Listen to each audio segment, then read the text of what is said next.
사랑하는 성도 여러분, 평안하셨습니까? 8월 20일 목요일 오늘의 말씀을 시작합니다. 먼저 찬송가 212장, 통일 찬송가로는 347장, 겸손히 주를 섬길 때 함께 찬양하시고 말씀을 나누겠습니다.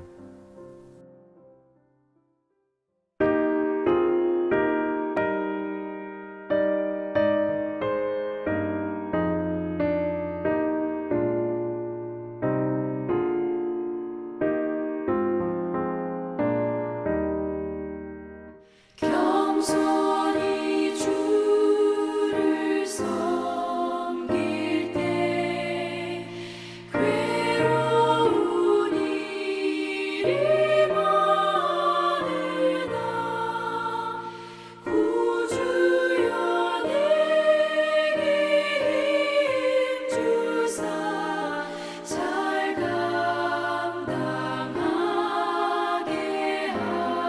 하소서.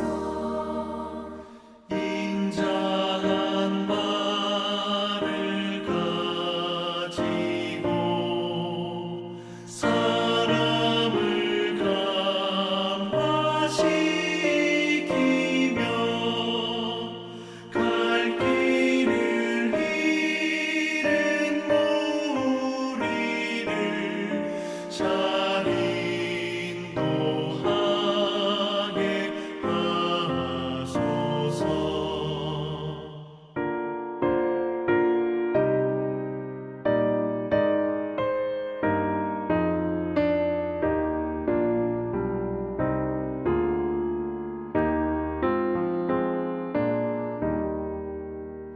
구주의 귀한 인내를 깨달아 알게 하시고 굳건한 믿음 주셔서 늘 승리하게 하소서. 장래의 영광 비추사 소망이 되게 하시며 구주와 함께 살면서 참 평강 얻게 하소서.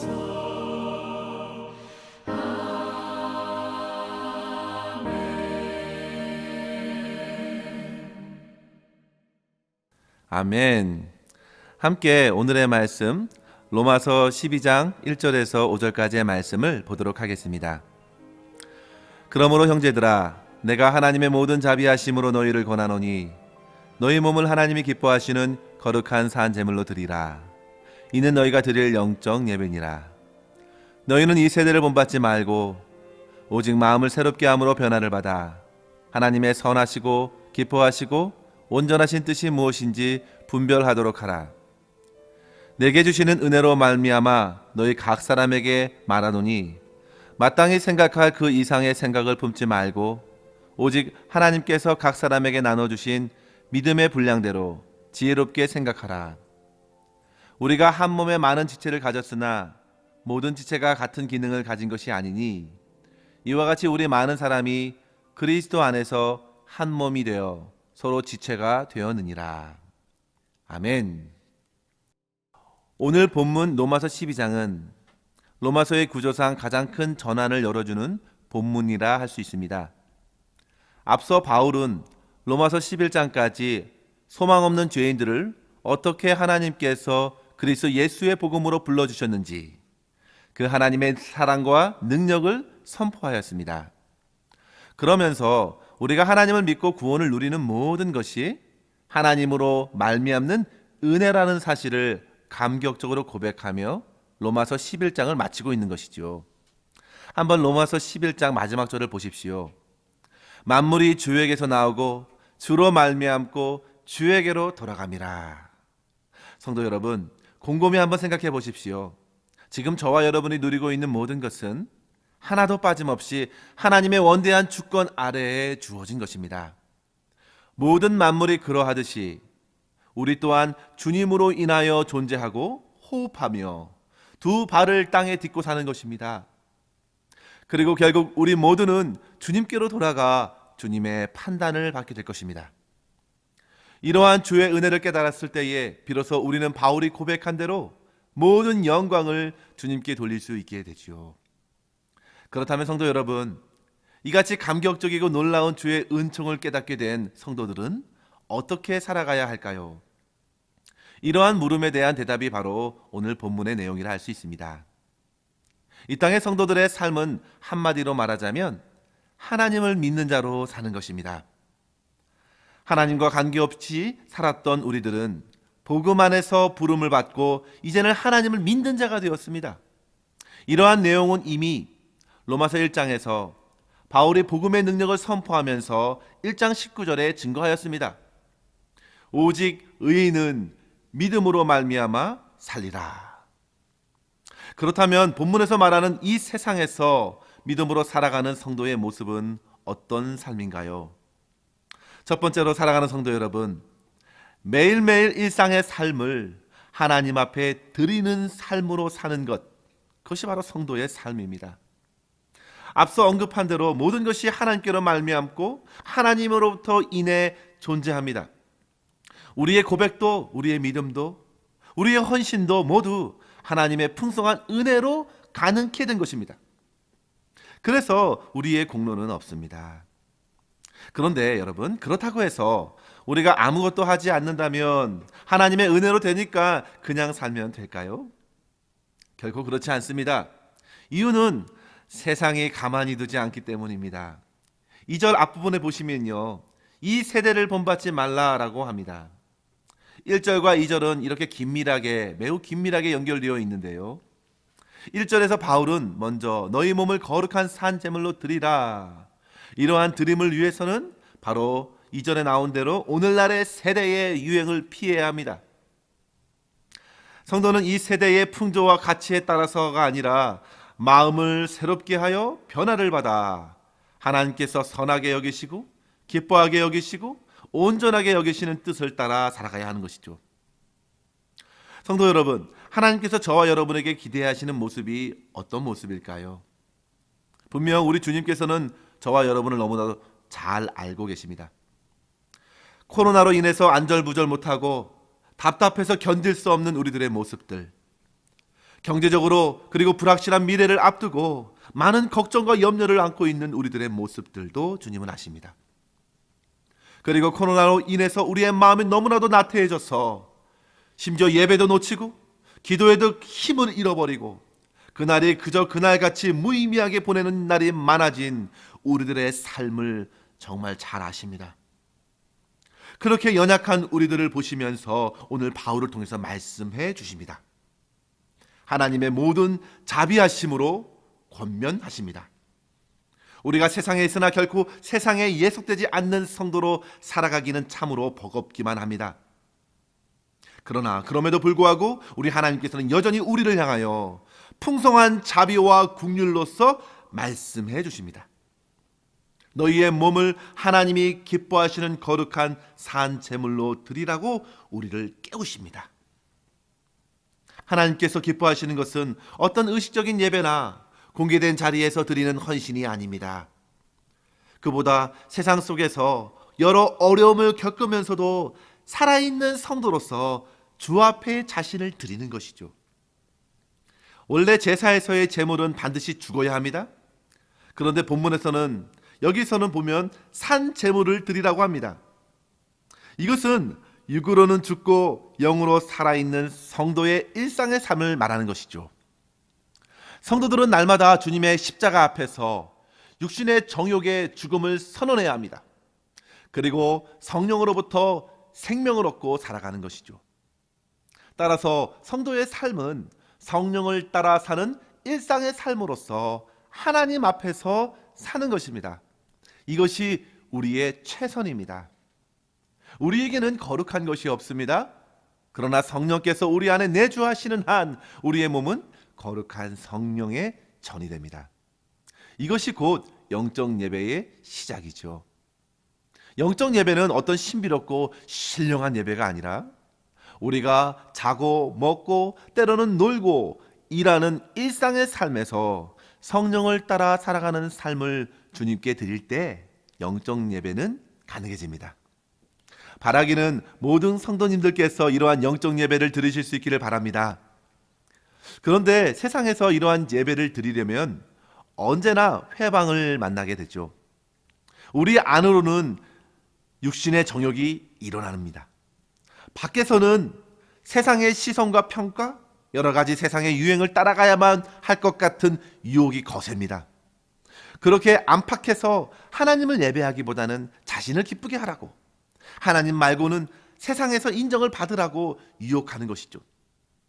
그러나 성도 여러분, 우리 안에 이미 착한 일을 시작하신 주 예수 그리스도를 굳게 의지하십시오. 영적 예배의 비결은 겉을 화려하게 꾸미는 것이 아니라 오히려 속사람을 깨워서 성령 하나님께 순종함에 있습니다. 세상의 풍조는 겉을 강조합니다. 외모를 아주 뛰어나게 생각합니다. 그러나 주님은 오히려 중심을 강조합니다. 주님께서는 우리의 속마음, 삶의 은밀한 곳에서 드리는 예배를 귀하게 여기십니다. 성도 여러분, 주님께서 우리 안에 일하셔서 마음을 새롭게 해주시고 변화를 일으켜 주셔서 거룩한 살아있는 예배자로 주 앞에 살아갈 수 있도록 인도하여 주신다는 사실을 믿으십시오. 물론 예수님을 유혹했던 사단은 저와 여러분을 결코 가만히 두지 않을 것입니다. 그래서 2절의 말씀처럼 우리는 하나님의 선한 뜻을 날마다 분별해야 합니다. 이를 위해 성도들은 먼저 진짜를 더욱더 주목해야 하는 것이죠. 정말 진짜 진리를 추구하십시오. 진짜를 보면 가짜를 쉽게 구별할 수 있듯이 우리는 진리의 말씀을 주야로 묵상함으로써 분별의 발을 내딛어야 합니다. 진리의 말씀을 깨닫는 대로 겸손히 말씀의 빛을 따라 살아갈 때에 우리는 거짓된 유혹을 분별할 수 있습니다. 우리 주님께서도 사단의 유혹들을 말씀으로 모두 물리치셨습니다. 두 번째로 성도 여러분, 우리는 기도해야 합니다. 올바른 기도는 우리에게 주님의 뜻을 구하게 하고 그 뜻에 순종하게 합니다. 내 뜻대로 세상의 방식과 유행대로 살라는 사단의 술수와 위협을 무너뜨리고 기도로서 하나님을 의지할 때 우리는 비로소 주님이 기뻐 받으시는 삶을 살아갈 수 있습니다. 따라서 성도 여러분, 오늘의 일상의 삶 속에서 하나님의 말씀과 기도로 성령을 따라 살아가면서 하나님께 자신의 삶을 아름답게 드리실 수 있기를 주님의 이름으로 간절히 축원합니다. 두 번째로 성도 여러분, 우리는 믿음의 분량대로 겸손히 맡겨진 사명을 감당해야 합니다. 3절 이하의 바울은 성도의 삶을 크게는 하나님 나라의 백성으로, 작게는 교회 공동체 안에의 한 지체로서 살아야 할 것을 권하지요. 우리는 모두 하나님께서 허락하신 사명으로 살아갑니다. 그리고 하나님께서는 우리에게 필요한 믿음을 주십니다. 그런데 그 믿음의 정도는 다 다릅니다. 믿음의 성장도 다르지요. 따라서 우리는 믿음의 분량에 따라 맡겨진 사명을 감당해야지, 그것을 넘어서서 생각하고 행동하게 되면 하나님의 영광을 가릴 수 있다는 사실을 알아야 되겠습니다. 자기에게 주신 믿음보다 과대하게 여겨서 행동하다 보면 자칫 교만해지고 허풍스러워집니다. 반대로 자기의 믿음의 분량을 과소평가하면요, 해야 할 일을 하지 않고 나태해져서 결국 주님의 책망을 피할 수 없게 될 것입니다. 따라서 사랑하는 성도 여러분, 넘치지도 않고 모자라지도 않게 내게 주신 믿음의 분량대로 겸손하게 믿음의 공동체에서 내가 꼭 감당해야 할 일이 무엇인지를 찾아보고 그 일에 성실히 참여할 수 있어야겠습니다. 믿음으로 우리는 주님의 몸에 속한 지체가 되었고 모든 성도들을 서로 지체로서 연결되어 있다는 사실을 깨닫습니다.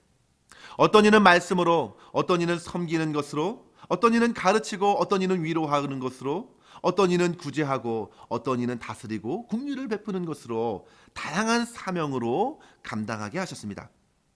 이러한 다양한 사명에 함께하면서 비교 의식에 사로잡혀 우월감이나 열등감에 빠지지 마시고 겸손하게, 그리고 무엇보다 사람이 아니라 주님 한 분만을 바라보면서 주님을 기쁘시게 하는 그러한 사명을 잘 감당할 때에 우리 믿음의 공동체 안에서 역사해 주시는 하나님의 충만한 임재를 경험하게 될 것이고, 더욱더 우리는 주 안에서 든든히 세워져 나가게 될 것입니다.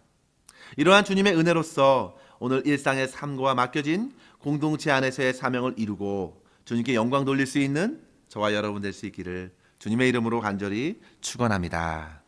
기도하겠습니다.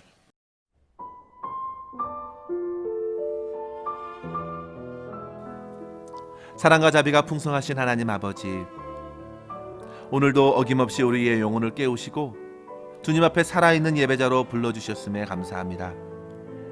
주님, 세상의 여러 풍조와 가치 기준에 흔들리지 않도록 우리를 붙들어 주시옵소서. 오직 진리 되신 주님을 바라보고 순전한 마음으로 기도하게 하시고, 빛 대신 주님의 말씀을 따라 우리의 연약한 삶을 온전히 주님께 맡기며 주님께 드리게 하옵소서. 주님께서 은혜를 주신 믿음과 여러 가지 은사를 소중히 생각하고 비교하지 말고 경쟁하지 말고 겸손하게 맡겨진 사명을 잘 감당하여 주님의 영광을 드러내는 하루하루가 될 수 있도록 인도하여 주시옵소서. 오늘도 주님의 선하신 뜻이 우리의 삶 가운데 이루어지기를 간절히 소망하옵고, 우리 구주 예수님의 이름으로 간절히 기도하옵나이다. 아멘.